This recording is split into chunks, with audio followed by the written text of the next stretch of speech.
Bismillahirrahmanirrahim. Assalamualaikum warahmatullahi wabarakatuh.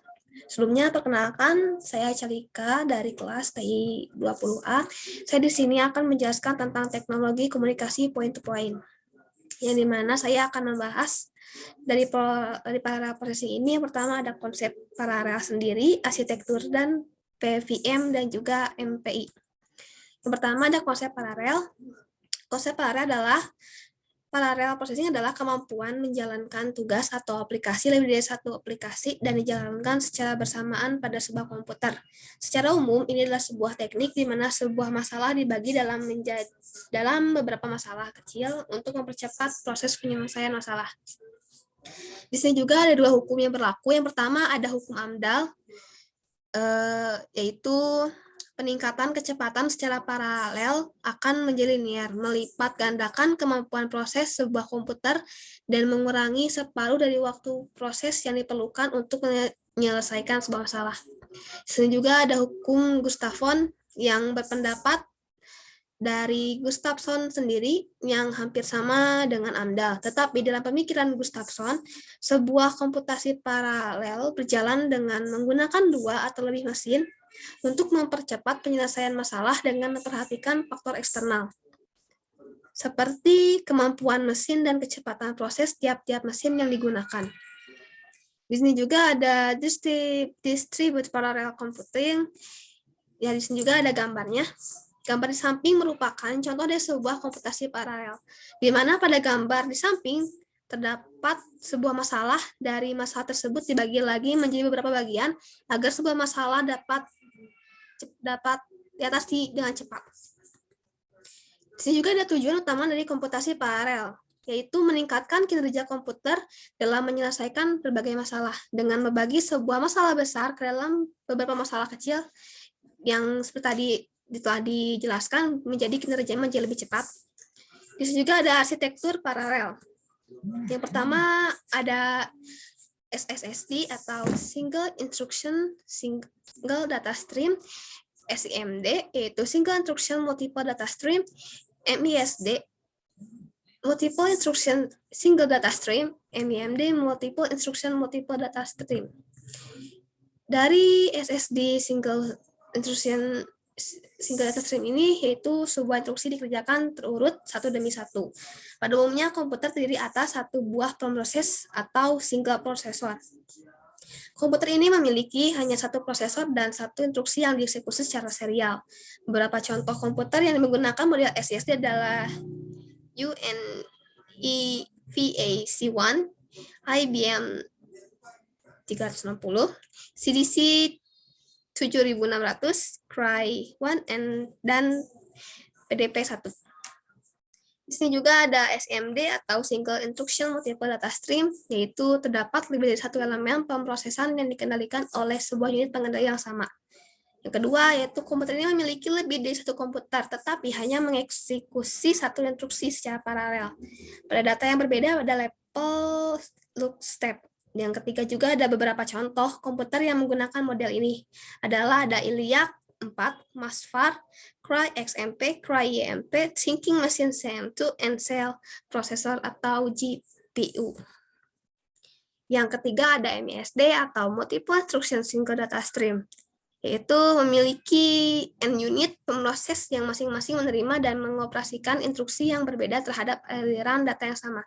MISD ini tidak ada contoh seperti komputer yang tidak seperti yang sebelumnya ini, tidak memiliki contoh atau model bagi MISD. Yang keempat atau yang terakhir ada MIMD atau Multiple Instruction Multiple Data Stream, yaitu ada yang pertama murni terdapat interaksi di antara n proses bersifat tightly coupled jika tingkat interaksi antara proses tinggi dan loosely coupled jika tingkat interaksi antara proses rendah. Komputer ini memiliki lebih dari satu prosesor dan mengeksekusi lebih dari satu instruksi secara paralel. Tipe komputer ini yang paling banyak digunakan untuk membangun komputer paralel. Bahkan banyak superkomputer yang menerapkan arsitektur ini.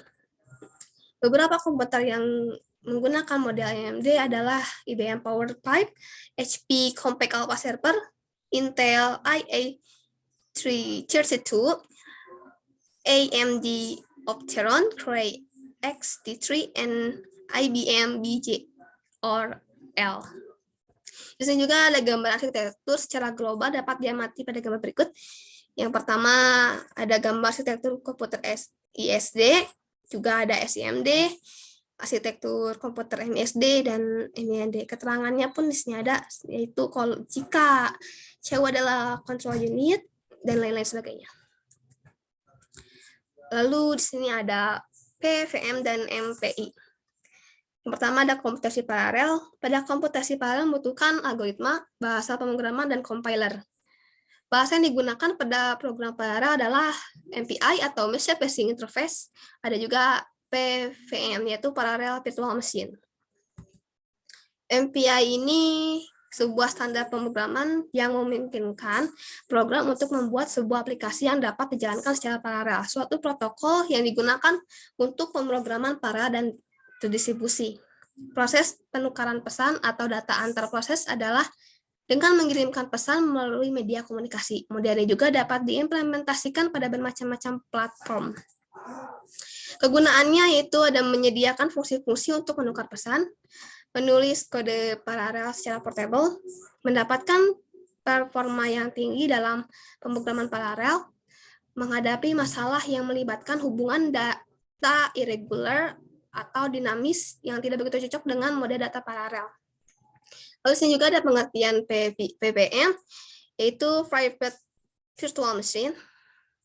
Yang pertama, perangkat lunak yang memungkinkan sekumpulan komputer yang heterogen terlihat seperti SETI, sistem komputer paralel, dan dapat digunakan sebagai sebuah sumber daya komputasi yang koheren. Istilah virtual machine ini mengacu pada konfigurasi komputer dengan memori tersebar, sedangkan istilah host ditujukan untuk komputer yang merupakan anggota dari virtual machine. Host dapat terdiri dari komputer yang berbeda-beda dan terpisah lokasinya secara fisik. Komponennya yaitu yang pertama ada PVM daemon. Daemon dari PVM atau disebut PVM daemon. Ini merupakan semacam program yang berjalan di belakang dan biasanya menangani program dari klien. Komponen ini berada pada setiap komputer yang terhubung dalam virtual machine. PVM berguna untuk membentuk konfigurasi host dalam PVM dan mengkoordinir komunikasi antar host. Komponen yang lain juga ada PVM libraries. Komponen ini berisi rutin antar muka pemakai PVM untuk melakukan pengiriman pesan, pembuatan proses, koordinasi proses, dan modifikasi virtual machine. Pustaka PVM ini memungkinkan adanya interaksi antar task yang bisa dilakukan dengan menggunakan fungsi packing dan unpacking pesan. Ya, mungkin begitu saja presentasi yang bisa saya sampaikan. Mohon maaf jika ada kesalahan juga kekurangan. Terima kasih. Wassalamualaikum warahmatullahi wabarakatuh. Oh my God.